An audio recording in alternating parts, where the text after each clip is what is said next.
Finishing mark when all hell broke loose across from the Boston Public Library building there. Bill Bratton, former Boston commissioner, and for that matter, New York and L.A., is over in London.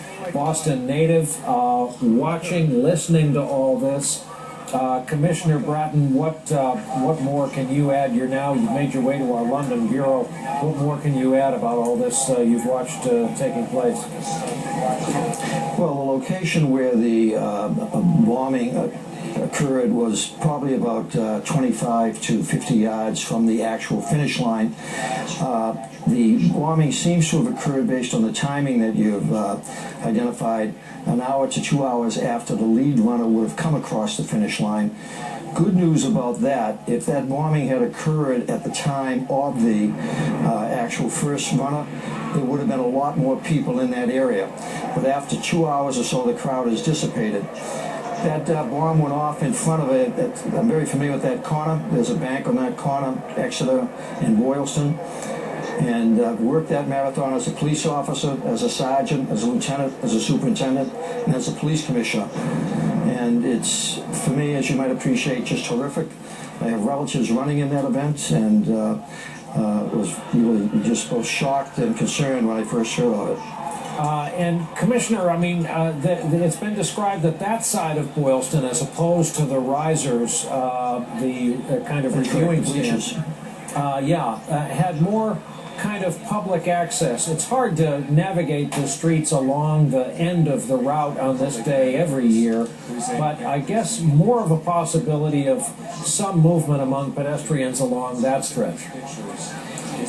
Right, that area, looking at it, would probably have been a restricted area. You have bleachers on one side of the street, opposite the side of the street where the bombs apparently went off. But that block contains the, if you will, the press stand that goes across the street. That would normally be a restricted area, would not be open to the general public. But again, as I mentioned, 2 hours before, when the actual race came to an end with the first runner, it would have been more crowded than it was at the time of the actual event, and that's the good news. The location of the bombing was probably intended also for maximum visibility of the media, because that literally is 25 to 50 yards from where cameras from all over the world are positioned to record that race. And what do you think is the level of security if somebody wishing to bring a parcel like that, and I've heard more than one person now say that it was in a trash receptacle, based on what you know, would they be encountered, there wouldn't be any mags, would there be dogs as they came onto that block? Well, the normal procedures, and I'm sure the Boston Police Commissioner in the days ahead will be speaking specifically to the security procedures. Normal procedures would be dogs, would be in some instances magnetometers in terms of very specific secure areas. As you saw, very sizable police presence along the route. As to the specificity, some of which they'll be able to speak to, other aspects of it they won't be able to talk to and won't talk about, that portion of the event would have been one of the most highly secured locations of the event. It's the finish line. It's within 25 to 50 yards of the finish line. So it will be interesting over the next several days to hear what in fact occurred, that a device was apparently left or planted in that location. And the good news, Commissioner, we will have, I am guessing, several different surveillance camera angles of this parcel and presumably the human who deposited it there. Well, the good news is that there's a bank there, that there's a number of security. I'm very familiar with that area. I'm there all the time when I go to Boston. And there will undoubtedly be surveillance cameras. Also, heavy reportage in and around that area before the event. So even some of your news cameras may have picked up additional information. The police will certainly be seeking to get any video whatsoever that might pertain to that particular location. Commissioner Bratton, thank you. We ask that as you learn things, please pass along information to us. Bill Bratton in our London bureau tonight. Pete Williams, our justice correspondent, continues to make calls and report this story out from our Washington bureau. Pete, what do you have? Well, I was struck, Brian, by what the police commissioner said about urging people to stay home. The fact that there seemed to be, at least as far as his information goes, 2 separate incidents in 2 separate places in Boston, one at the scene of the marathon, the other at the JFK Library. And we also have seen a number of local communities raise their sort of alert level, putting more people on the street.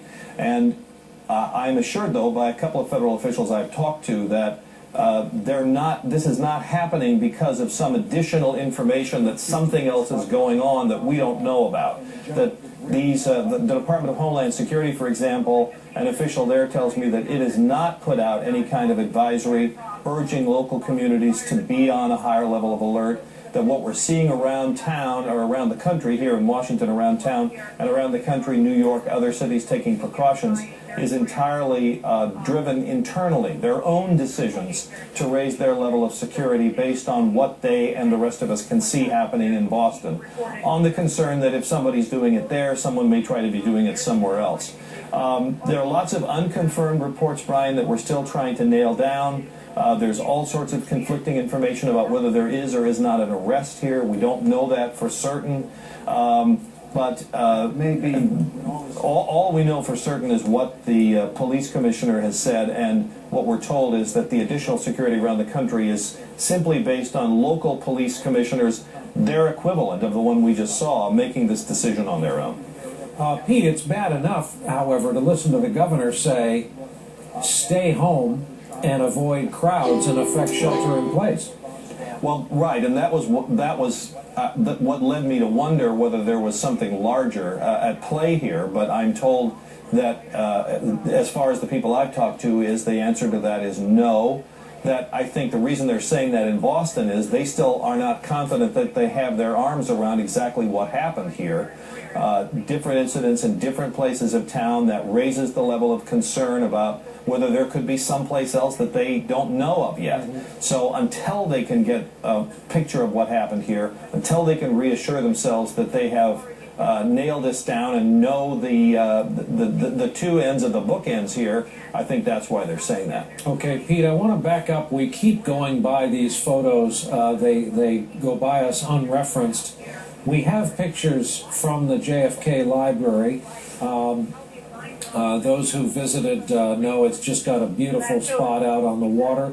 The president's boat, in fact, is part of the display in the sloping front lawn.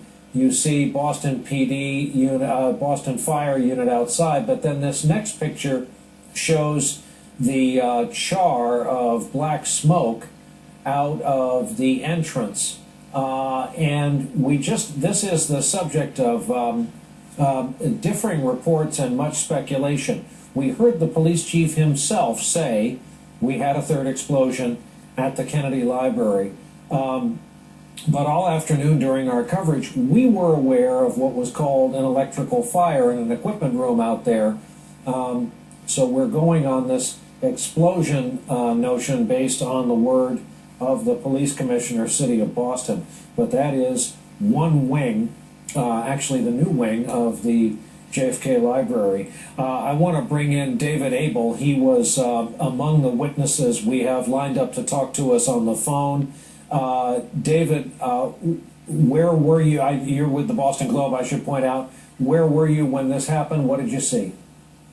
So I was standing on the finish line taking videos of runners coming in when the first blast occurred about 10 feet from where I was standing.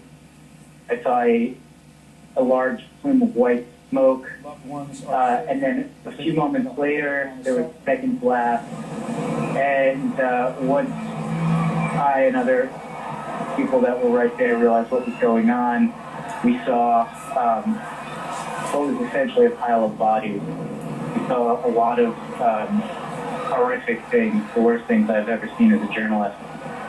We saw a lot of blood, a lot of shattered glass. I still can't get the image of a woman who was clearly not breathing with her eyes open, staring straight up at the sky.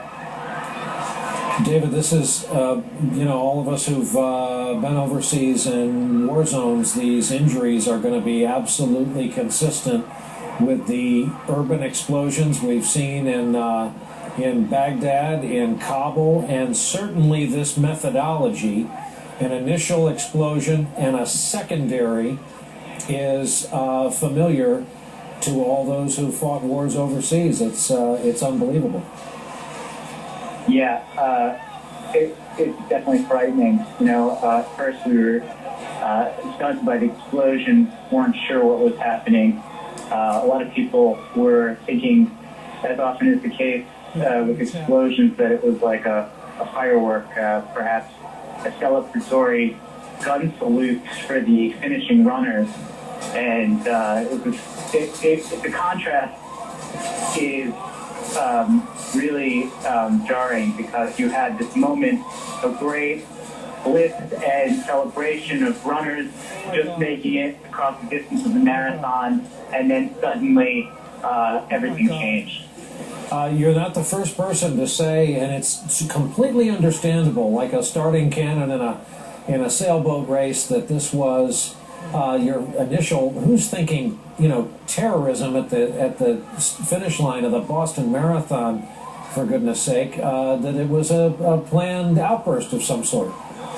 I think as soon as I heard, and anyone else who's in the vicinity heard the second explosion, we knew immediately, like when we saw the second plane hit the second tower at the World Trade Center, we knew immediately that this was premeditated, that this was a terrorist attack.